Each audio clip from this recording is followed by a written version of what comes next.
Hi hello నేను మీ లక్ష్మిని. ఈరోజు నేను తొలి ఏకాదశి పేలాల పిండి తయారు చేస్తున్నాను చూడండి. అది జొన్నలతో పేల పిండి తయారు చేస్తున్నాను, దేవుడికి ప్రసాదము. చూడండి పేలాలు ఎంత తెల్లగా ఎంత బాగా వచ్చినాయో. మీకు ఇలా రావాలంటే చివరి వరకు స్కిప్ చేయకుండా చూడండి. నేను 1/2 కేజీ తెల్ల జొన్నలు వేసుకున్నానండి. వీటిని 2-3 సార్లు శుభ్రంగా వాష్ చేసుకోవాలి. వాష్ చేసుకున్న తర్వాత, ఎందుకంటే ఇది లొత్త గింజలు ఏమన్నా ఉన్నా పీచు పుల్ల ఉన్నా మొత్తం పోతాయండి. మళ్ళీ మంచి వాటర్ పోసుకొని గిన్నెలో వేసుకొని స్టవ్ వెలిగించుకొని గ్యాస్ మీద పెట్టుకొని, ఇది కొంచెం ఒక పొంగు ఉడుకు వస్తే చాలండి. ఇది బాగా ఉడకక్కర్లేదండి. కొద్దిగా ఉడుకు పట్టిన తర్వాత తీసేసుకోవాలండి. ఇది గెంటితో ఒకసారి కలిపి చూసి చిల్లులు గిన్నెలో వేసుకోవాలండి. నేను తొలి ఏకాదశి గురించి నాకు తెలిసినది కొంచెం చెప్దాం అనుకుంటున్నానండి. షార్ట్కట్లో చెప్తాను. స్వామిగారి గురించి చెప్పాలంటే ఎంత టైము సరిపోదండి.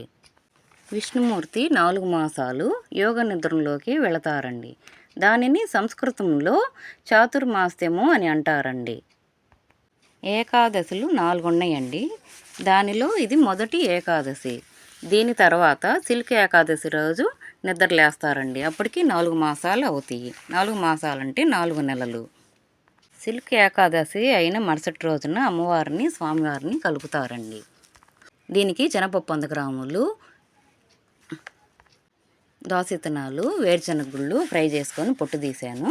నల్లబేడి కొబ్బరి 100 గ్రాములు వేసుకోండి. నల్లబేడి బాగుంటుంది. శనగపప్పు, జీడిపప్పు, బాదం పలుకులు, బెల్లము 30 కేజీ వేసుకుంటున్నాను. 1/2 కేజీ జొన్నలకి 1/2 కేజీ బెల్లం పడుతుందండి. మిగతా వాటి శనగపప్పు ఎన్ని వేసుకున్నాను కాబట్టి ఇంకో 1/2 కేజీ ఎక్స్ట్రా వేసుకున్నానండి. మొత్తం మెత్తగా మ్యాష్ చేసుకొని పక్కన పెట్టుకోవాలి. ఎందుకంటే మిక్సీలో పడదు కాబట్టి వేసుకున్న తర్వాత తీసి పక్కన పెట్టుకోవాలండి. ముందుగా తీసిన జొన్నలు తీసుకొని ఎండలో మిద్ది మీద ఎండ వేస్తున్నానండి. ఇవి 2-3 గంటలు ఆరిన తర్వాత తీసిపోయి జల్లెడిచ్చుకోవాలండి. చిల్లుల గిన్నెలో ఏదన్నా ఉన్నా సన్నగింజలు ఏదన్నా ఉన్నా వెళ్ళిపోతాయండి. కానీ నాకు ఏమంతగా పెద్దగా రాలేదండి. చూడండి, అవి తీసి ట్రాన్స్ఫర్ చేసుకోవాలండి గిన్నెలో. చూడండి కొంచెమే వచ్చినాయి. ఇది తీసి పక్కన పెట్టుకున్న తర్వాత ఒక బాండీ పెట్టుకొని బాగా హీట్ చేసుకోవాలండి. 1 స్పూన్ వేసుకుంటేనే సరిపోయిద్దండి.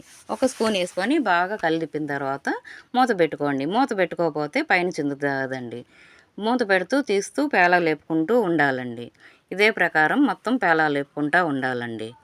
మీకు నా వీడియో నచ్చిన ప్రకారం అయితే మీరు ఒక లైక్ చేసుకోండి. ఏమన్నా చెప్పాలనుకుంటే కామెంట్ రూపంలో తెలపండి. మీకు నచ్చిన వాళ్ళకి మాత్రం షేర్ చేసుకోవటం మర్చిపోబాకండి.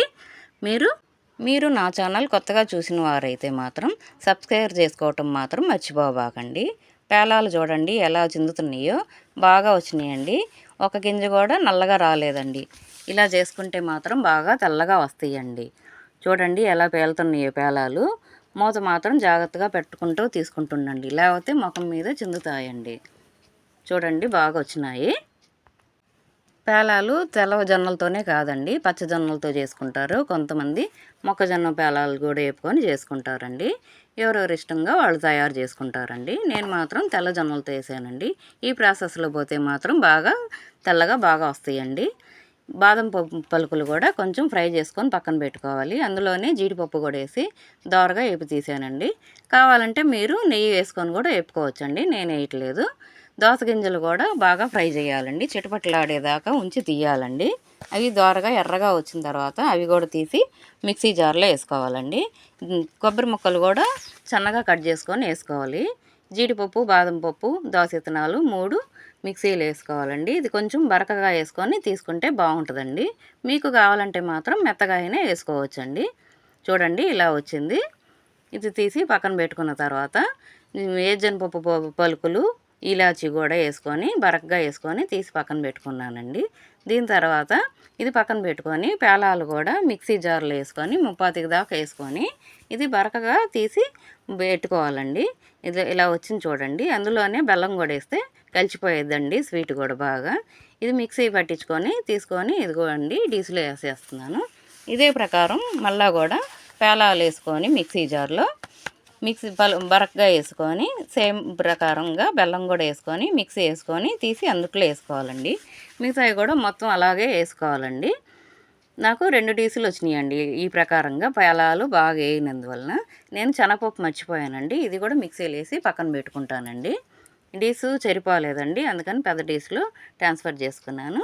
ముందుగా వేపిన మిక్సీ జార్లో వేసిన పలుకులు అన్నీ బరగ్గా వేసినవన్నీ అందులో వేసుకొని కలుపుకోవాలండి. శనగపొడంతో కూడా బాగా కలపాలండి. చూడండి చాలా బాగా వచ్చింది ప్రసాదం. ఇది మా పిల్లలకు కూడా పంపించాలని కొంచెం మరింతగా చేశానండి. ఇందులో కావాలంటే మీరు నెయ్యి అయినా వేసుకొని కలుపుకోవచ్చండి. నేనేందంటే ఫ్లేవర్ పోయిద్దని నెయ్యి ఫ్లేవర్ వస్తుందని వేయలేదండి. ఇది దేవుడి ప్రసాదం కాబట్టి దేవుడికి నైవేద్యంగా పెట్టి తీస్తున్నానండి. ఇంతేనండి. Thank you. Bye bye.